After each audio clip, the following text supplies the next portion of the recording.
जो देशाच्या विरोधात आम्ही त्याच्या विरोधात। जय इंडियन, बाय इंडियन, भारत माता की जय, भारत माता की जय।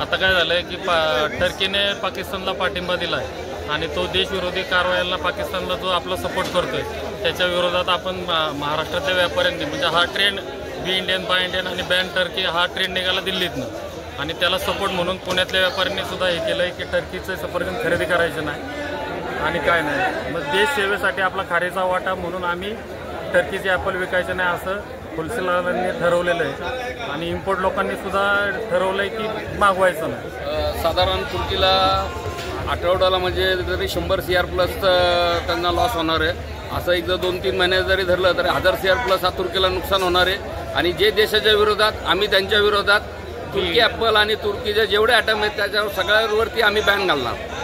काळेवाडीतील किरकोळ फळ विक्रेता आहे तर किरकोळ विक्री खरेदी करणारं गिराईक ज्या टायमाला विचारतं की हा ॲपल कुठला आहे टर्कीचा असं म्हणलं तर स्पष्टपणे नकार देतं आणि जर किरकोळ गिराईकांनी जर त्या मालाला त्या फळाला जर नकार दिला तर टर्कीचं कमीत कमी जसं झेंडे अण्णा म्हणले की 1000 कोटी CR प्लस तोटा होऊ शकतो, आर्थिक बंदी टर्कीची होऊ शकते।